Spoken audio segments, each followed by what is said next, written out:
그는 자기의 손을 보았다. 그것은 무엇인가를 더듬고 무엇인가를 잡고 있지 않고는 베기지 못하는 고독자였다. 5개의 손가락이 저마다 지닌 고독의 그림자. 아마 태초에 허무가 있었으리라. 다음에 한 덩어리의 아메바들이 있었다. 그들은 외로웠다. 그들은 한데 모였다. 그래서 손이 되었다. 외로운 자들이 모여도 역시 외로웠다. 다른 것을 만지고 붙잡으려는 손이 생기는 그렇게 비롯된다. 안녕하세요.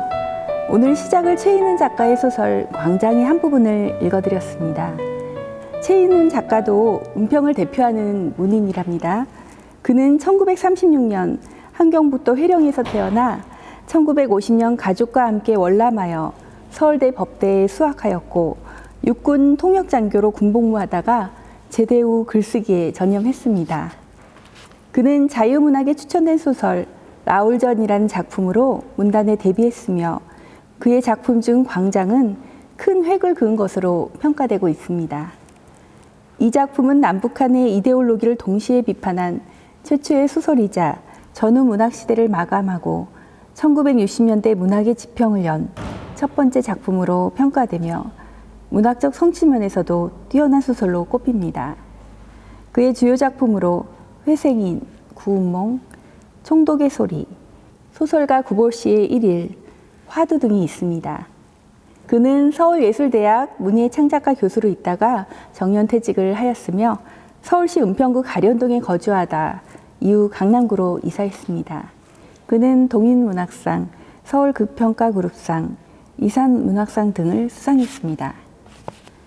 최인훈 작가는 2018년 7월 23일 대정한 말기로 별세했습니다. 그는 한국 근대 정신사 최고의 봉우리 중 하나에 서 있다는 평가를 받고 있습니다. 제가 최인훈 작가의 소설가 구보씨의 1일의 한 부분을 더 읽어드리겠습니다. 나와 상의함 없이 그 옛날 누군가가 팽이에 시동을 주듯이 결정해버린 목숨의 타성. 그것은 나가 아니다. 나는 그 목숨의 연속 밖에 있는 어떤 깨어남이다. 그 목숨의 거울, 그림자다.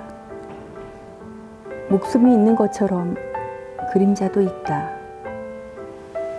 나란 그렇게 약하고 그렇게 아슬아슬하다.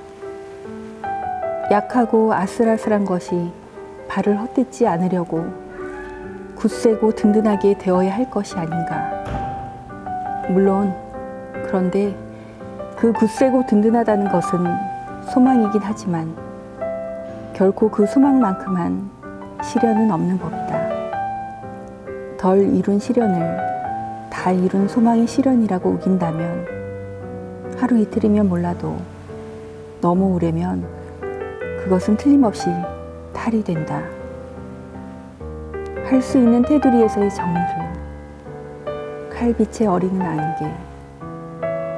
그게 시다. 칼이 없는 시도 가짜고 시가 없는 칼도 가짜다.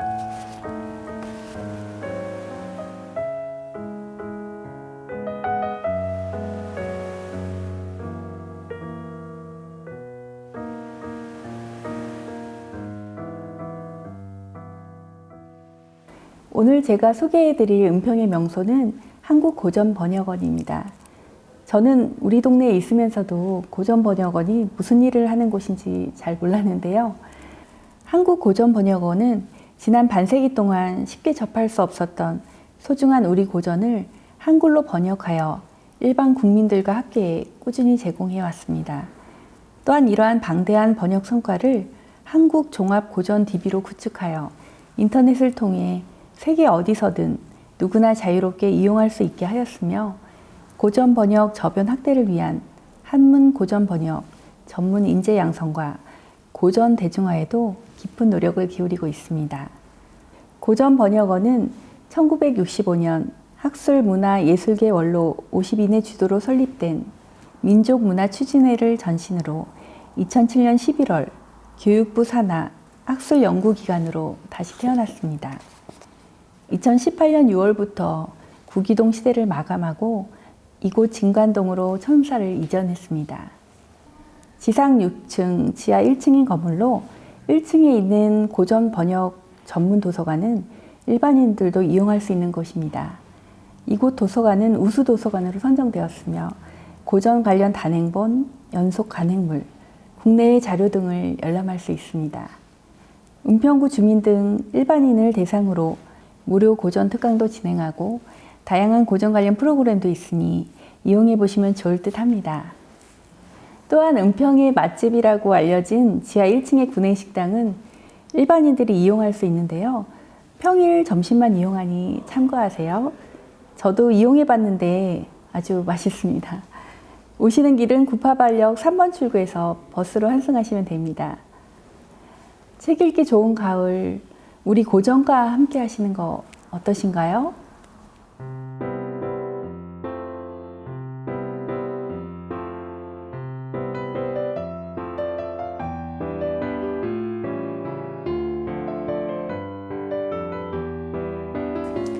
저희가 매월 여러분들의 사연을 받는데요. 이번 달은 김홍민 님의 사연입니다. 가을의 맛. 재작년 부모님이 파주에 땅이 있는 단독주택으로 이사하실 때만 해도 70이 넘으셨고 무릎도 안 좋으신 두 분께 200평의 텃밭은 너무 큰 게 아닌가 걱정했어요. 사시사철 따뜻하고 온수 칼칼 나오고 관리실에서 다 관리해주는 편안한 아파트에서 사시길 바랬죠. 하지만 부모님이 남은 생은 작게라도 내 땅을 갖고 살고 싶으시다고 고집하셔서 자식들은 어쩔 수 없이 뜻을 따를 수밖에 없었어요. 시동생의 아이들을 돌보시느라 주 5일 아침마다 은평 뉴타운으로 출근하시는 두 분은 며느리가 불편할까봐 연락 없이는 절대 집에 들르지 않으시는데요. 가을이면 일주일에 한 번은 꼭 집 앞에 큰 봉투 하나를 놓고 가세요. 그 안에는 정말 10가지도 넘는 먹거리가 담겨 있습니다. 감자, 고구마, 가지, 호박, 대추, 무, 깻잎, 사과, 복숭아, 고사리 등등이요. 믿어지시나요? 작은 텃밭에서 이렇게 많은 과일과 채소가 나온다는 사실이 3년 동안 나무도 심고 모종도 이것저것 심어 정성스럽게 키워내신 수확물들이 정말 놀라울 정도로 많아요. 그런데 사실은 다 먹지 못하고 버리는 게 더 많아요. 아이들이 가지, 호박, 고사리 반찬은 잘 먹지도 않을 뿐더러 흑채로 비닐봉투에 쌓이고 쌓이다 몇 주 후에 처참한 상태로 발견해서 누가 볼까 서둘러 쓰레기 봉투에 버린 적도 많죠.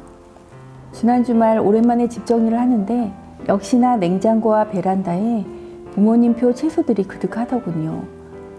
어찌할까 고민하다 갑자기 발동이 걸렸어요. 무청 주신 것으로 생애 처음으로 사골 국물에 된장 풀어 시래기국이라는 것도 끓여보고요.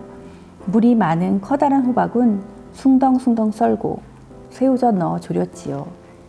가지는 돼지고기 간 것과 함께 가지밥을 만들고 깻잎과 고추를 많이 넣은 양념장을 만들어 쓱싹쓱싹 비벼 먹었어요.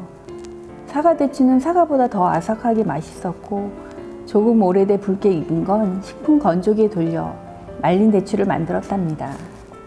기분이 묘하더라고요. 농사 지은 가을 수확물들로 하루 종일 음식을 만들다 보니 요리 연구가가 된 느낌? 오늘부터 우리 가족이 엄청 건강해질 것 같은 예감이 들었어요. 재료가 워낙 넉넉해 부모님 반찬도 만들어 따로 가져다 드리면서 너무 뿌듯해 콧노래를 불렀네요. 물론 부모님께서 네가 이러면 우리가 부담스러워 못 갖다 주니 앞으로는 절대 반찬 해오지 말라 다짐 또 다짐을 하라 하셔서 앞으로 또 이럴 일은 없을 것 같습니다만 이번 가을의 마지막을 건강하고 따뜻한 가을의 맛으로 마무리해야 한 것 같아서 행복했습니다. 여러분은 요즘 뭐 드세요? 어떤 맛을 즐기고 계세요? 이 가을이 가버리기 전에 건강하고 풍성한 가을의 맛 즐겨보시길 바래요. 김홍민님의 풍성하고 맛있는 사연 감사드립니다. 가을이 가기 전에 가을의 맛 저도 즐겨보고 싶은데요. 홍미님도 가족분들과 더욱 건강하시기를 바라겠습니다. 오늘 저와의 만남 여러분은 어떠셨나요? 매달 새로운 곳에서 기대감과 설레임으로 만나 뵙겠습니다. 그리고 여러분의 사연을 보내주세요. 어떤 내용도 좋습니다. 편지 글이나 자유글, 자작시 등 짧은 글도 좋습니다. 저 마을 DJ에게 보내주세요. 사연도 소개해드리고 커피 쿠폰도 드립니다. 여러분의 많은 참여 기다리겠습니다. 이상 마을 DJ 낭만정이었습니다. 행복은 당신 곁에 있어요.